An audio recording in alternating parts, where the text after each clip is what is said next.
Welcome back. You might be feeling some residual aches and pains from working from home over the last few months. And if you are not alone. And you know what? It would be great to see a massage therapist, but that might not be an option right now. However, we do have a chiropractor with us today. That would be Sapna Sriram, and she's going to walk us through some at-home self massages that might help. Hi, Sapna. Hi guys, how are you? We're sore. Help us, Sapna. I think a lot of us have been sort of sitting in these terrible work from home positions. Why do Yep. you think that we need to, until we can see people like you, our RMTs, physio, that we should be trying to take care of ourselves right now in the interim? Absolutely. Well, things are still slowly and gradually reopening, which means not everyone's going to be able to get access to care exactly when they need it or when they're ready to get it. So it's really important that we don't neglect our self-care at home because it's going to just, help us in the interim, and we want to do as much as we can while we wait. All right, so we are going to start, and so we're going to sort of address our body from the top down. So let's begin with the jaw. How and why is it important to look after our jaws and show us how? Yeah, absolutely. So the first release that I'm going to show you, so the jaw is a really tense area for most people. It's actually the first part that we clench when we are stressed. And when you have a tight jaw or tense, TMJ area, it can actually create headaches, neck pain, as well as, other issues with chewing and just in general grinding. So what we want to do is address those muscles by self-releasing them ourselves. So if we start with the first muscle group, it's called your masseter. It's actually a very big muscle that starts right at the jawbone and works its way down to the lower part of our jaw. So if we take about three fingers and we just place them on each side, right around our jawline, and then what you want to do is apply some, you can give it some decent pressure, put some pressure inward towards your teeth, and what you want to do is open. And when you're doing that hurts.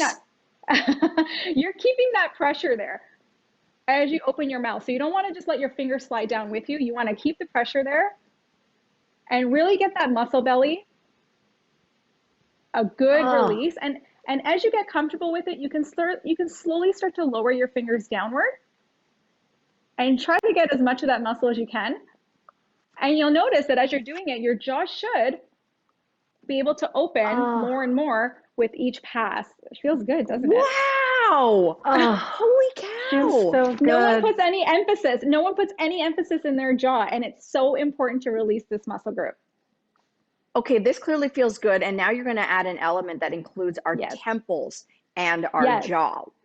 Yes. So it's still part of our TMJ muscle groups of our jaw. This muscle is really important. Now I'm going to teach you guys how to release it, but also find it. So if you go right to your temples, a lot of us have tension headaches that are really notorious around the sides of our forehead. So if you want to just clench your teeth, you should feel a muscle just pop right under your fingers. So go ahead and clench. Oh, mine's huge. Now for this, do not dig. You don't want to pretend like you're trying to push Frankenstein's bolts back into his skull. So you want to put your fingers upward towards your hairline, clench, and open. Okay, and clench and open. Good. And you don't want to apply too much pressure. Just more of a stretch upward. And again, you should really start to feel that tension alleviate right through the actual sides of your forehead, which is great because tension headaches are quite significant. And a lot of the times people don't realize it's contributing from clenching of the jaw. Okay, well, that's working already. So I'm really looking forward to the next step. I'm in my own world. All right, Sapna, both of those exercises worked already. So I'm really looking forward to this one, which is for the neck. And we're going to use a tennis ball or sort of any kind of ball to release the tension in there, and also using the back of our chairs. Exactly. So a lot of us, are complaining that we don't have any time to even go pee, let alone release our muscles. No problem. Do it in your chair. So depending on the kinds of chairs that we have, you can use a ball. What I like to do is actually place the ball behind your shoulder. Depending on how high your chair back is, you can actually work shoulder muscles right almost up towards your where your neck starts. So what you want to do is just place the pressure in your chair and just add some gentle side to side movements. Like you can notice I'm really not moving that much. And you can work that band all the way up as high as your chair goes. And for some of us that have, a higher chair, we can actually use the ball. We can use the ball to actually release our neck. But for those of us that have, dining room chairs, like Lainey, I know you're not really sitting in a proper chair. What you can do is you can actually use your ball instead of your fingers and fold into the ball, applying some decent pressure and keeping the ball where it is. You can just slide your neck away from the ball and coming back again towards it and sliding it side to side. And you can actually, work your trap muscle all the way towards your shoulder. And this is another great stretch that you can do because a lot of us just don't have the finger strength or the finger capacity to really get in those muscles. So using a nice deep ball is great. And if you have floor space, lie on the floor and do the exact same thing and just lay on your ball. So it's a great way. It's a great way to get a good stretch or release. And you don't have to do more than, you don't have to worry about doing too many. You can even just do about 10 of these, focusing around the area of your neck and shoulders, and you'll feel so much better. Oh my gosh, we are a wreck. We're a mess in here, Sapna. We're a mess. Next, Sapna, a lot of people doing this, and you say you've got an acupressure point on our hands that can really help. Absolutely. So the area right here between our big finger and our index finger is a great pressure point. A lot of us are experiencing stress, tension, anxiety, headaches, and neck pain. This is a great point to incorporate, and especially if you're typing a lot, you just want to apply mild pressure and hold for up to a few minutes to where it's comfortable. And most often than not, after a few minutes of doing this, you'll feel a lot of that tension go away, and your stress levels will also come down. So a highly recommended point for most of us right now. Oh, this is really, really good. Again, don't want to move on, but I mean, every exercise is helping. So the next one is, it involves a rolling pin, and it's going to help with our calves, right?